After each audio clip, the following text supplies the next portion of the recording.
এই কাহিনী সমস্ত চরিত্র এবং ঘটনা সম্পূর্ণ কাল্পনিক। বাস্তবে জীবিত বা মৃত কোনো ব্যক্তি অথবা কোনো ঘটনার সঙ্গে মিল থাকলে তা সম্পূর্ণ অনিচ্ছাকৃত এবং কাকতালীয়। গল্পতে ব্যবহৃত অপ্রাকৃত ঘটনাক্রম পরিবেশনার উপক্রম মাত্র। কুসংস্কারে বিশ্বাস করবেন না, কুসংস্কার ছড়াবেন না।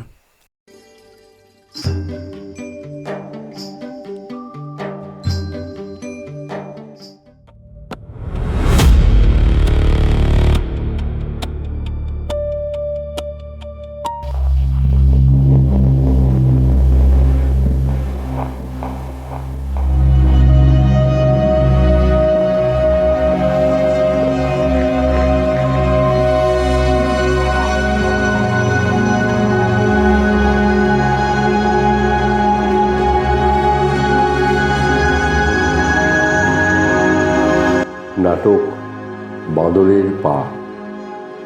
কাহিনী হেমেন্দ্র কুমার রায়। পাঠ করছি আমি পার্থ চ্যাটার্জি। অবনীবাবু বলছিলেন, আগ্রা থেকে আমি যখন ফতেপুর সিক্রিতে বেড়াতে গিয়েছি সেই সময় এক ফকির আমাকে এটা দেয়। জিনিসটা আর কিছুই নয়, বাঁদরের একখানা পা। সুরেনবাবু আশ্চর্য হয়ে জিজ্ঞাসা করলেন, বাঁদরের পা, সে আবার কি? সুরেনবাবুকে অবনীবাবু বললেন, বিশেষ কিছুই নয়, বাঁদরের একখানা শুকনো পা। মিশরের লোকেরা যে উপায়ে মানুষের মরদেহকে শুকিয়ে রাখে সেই রকম কোনো উপায়েই এই বাঁদরের পাখানাকে শুকিয়ে রাখা হয়েছে। এই দেখুন। বলেই তিনি পকেটের ভেতর থেকে একটা জিনিস বার করে দেখালেন। সুরেনবাবুর স্ত্রী সুরমা কার্পেট বুনতে বুনতে মুখ তুলে শিউরে উঠে বললেন, মা গো, ওটাকে আপনি আবার পকেটে পুরে রেখেছেন? আপনার ঘৃণা করে না? সুরেনবাবু শুধলেন, আচ্ছা এর গুণ কি? অবনীবাবু বললেন, এর মহিমায় 3 জন লোকের 3টি করে মনোবাঞ্ছা পূর্ণ হতে পারে। বলেন কি, এও কি সম্ভব?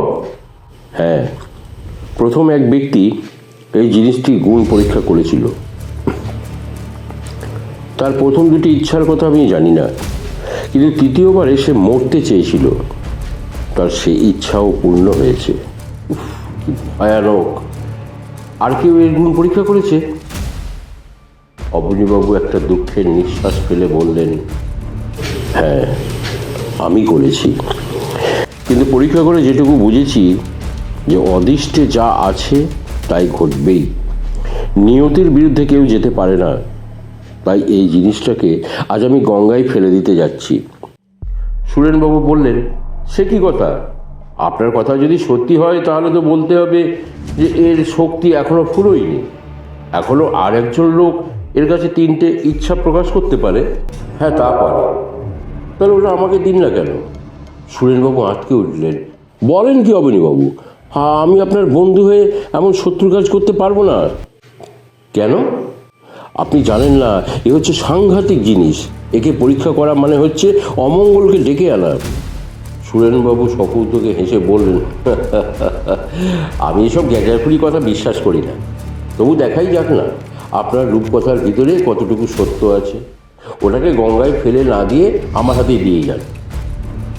অবনীবাবু বললেন, বেশ, আপনার কথাই থাকুক, কিন্তু যদি হিতে বিপরীত হয় তাহলে শেষটা কিন্তু আমাকে যেন দুষবেন না। এই নিন, ধরুন। সুরমা বললেন, হ্যাঁ গো, এ যেন আরব্য উপন্যাসে আলাদিনের প্রদীপের গল্প। তোমার বন্ধুর মাথা খারাপ হয়ে গেছে বোধহয়। সুরেনবাবু বললেন, আমারও তাই বিশ্বাস। তবু মজাটা একবার দেখাই যাক না কেন? প্রথমে কি ইচ্ছা প্রকাশ করি বলো তো? সুরমা বললেন, আমাদের তো কোনোই অভাব নেই। ছেলের ভালো চাকরি হয়েছে, তুমি পেনশন পাচ্ছ, আমরা তো সুখেই আছি। তবে হ্যাঁ, আমার একটা ইচ্ছা আছে বটে। আমাদের বাড়িখানা অনেক দিন মেরামতি হয়নি, আর বাগানের দিকে খানতিনে ঘর তৈরি করলে ভালো হয়। এই জন্য 1000-5 টাকার দরকার।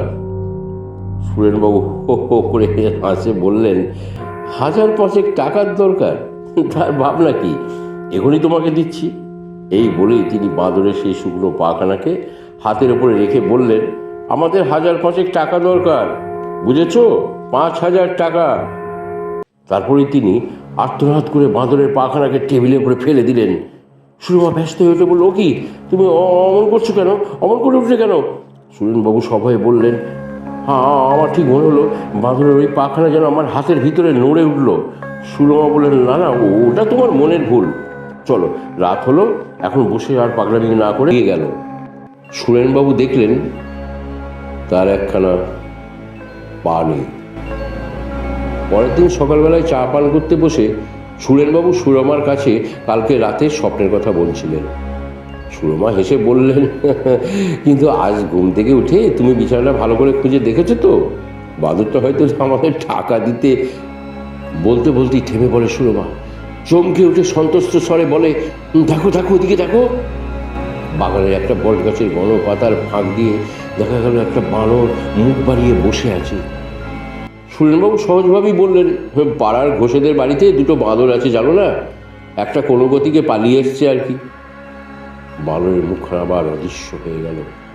সুরমা বললেন, আমার আমার কেমন যেন ভয় ভয় করছে জানো। সুরেনবাবু কি একটা বলতে যাচ্ছিলেন, এমন সময় ডাককুইনের গলা পাওয়া গেল। রেজিস্ট্রি চিঠি আছে বাবু। সুরেনবাবু নিচে গিয়ে সই করে চিঠিখানা নিয়ে এলেন। খামারের উপরে লেখাটা দেখেই বুঝতে পারলেন চিঠিখানা এসছে রেলের অফিস থেকে। তার পুত্র অমিয় কুমার রেল অফিসের একজন বড় অফিসার।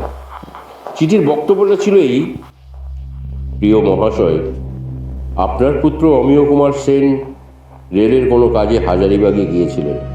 সেখানে জঙ্গলে পাখি শিকার করতে গিয়ে দুর্ভাগ্যক্রমে তিনি এক বাঘের দ্বারা আক্রান্ত ও নিহত হয়েছেন। অনেক অন্বেষণ করেও তার দেহের কোনো সন্ধান পাওয়া যায়নি। এই শোচনীয় দুর্ঘটনার জন্য আমরা অত্যন্ত দুঃখিত। রেলের প্রভিডেন্ট ফান্ডে আপনার পুত্রের 5,000 টাকা জমা হয়েছে। এই টাকা নিয়ে যাওয়ার ব্যবস্থা করবেন।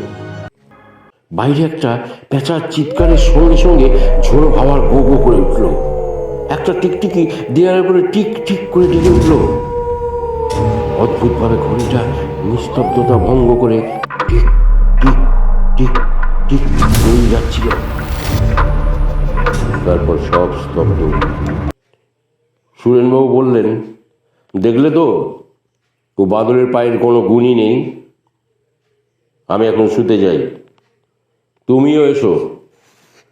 সুরেনবাবু দুপা অগ্রসর হলেন। সঙ্গে সঙ্গে সদর দরজাটা দুম করে খুলে যাওয়ার শব্দ হলো। সুরমা ধর্মর করে উঠে দাঁড়ালেন, ব্যগ্রস্বরে বললেন, ওকে ওকে দরজা খুললে? সুরেনবাবু বিবর্ণ মুখে বললেন, ও কেউ নয়, ঝোড়ো হাওয়ায় দরজাটা বোধহয় খুলে গেছে। সুরমা বললেন, না গো না, আমার অমিয় এসেছে, আমার অমিয় এসেছে, আসছো। আমি তার পায়ের আওয়াজ চিনি, সিঁড়িতে তার পায়ের শব্দ শুনতে পাচ্ছ না? বলতে বলতে তিনি পাগলের মতো ছুটে ঘর থেকে বেরিয়ে গেলেন। সুরেনবাবু আড়ষ্ট হয়ে দাঁড়িয়ে রইলেন। কাঠের সিঁড়ির উপরে কার পায়ের শব্দ হচ্ছে বটে, হয়তো শব্দটা করছে তার প্রকাণ্ড কুকুরটা। কিন্তু যদি তার না হয়, যদি সত্যি অমিয় আসে, তাহলে সে কি মূর্তিতে আসবে? বাঘের আক্রমণে সর্বাঙ্গ তার ক্ষত বিক্ষত, মুন্ডহীন রক্তাক্ত দেহ একটা বিভৎস ভয়ঙ্কর। সুরেনবাবু আর ভাবতে পারলেন না। সিঁড়ির উপরে টেবিলের উপরে ঝাঁপিয়ে পড়ে বাদরের পাটাকে আবার তুলে নিয়ে তাড়াতাড়ি তিনি তার তৃতীয় বা শেষ ইচ্ছা প্রকাশ করলেন, আমার ছেলে অমিয়কে আমি দেখতে চাই না। সিঁড়ির উপরে আর শব্দটা শোনা গেল না। খানিক পরে সুরমা নিরাশ মুখে ঘরে ফিরে এলেন। সুরেনবাবু হাঁপাতে হাঁপাতে বললেন, কি কি দেখলে? শ্রান্তভাবে চেয়ারের উপরে বসে পড়ে সুরমা বললেন, বাইরে কেউ নেই, কিন্তু সদর দরজাটা খোলা।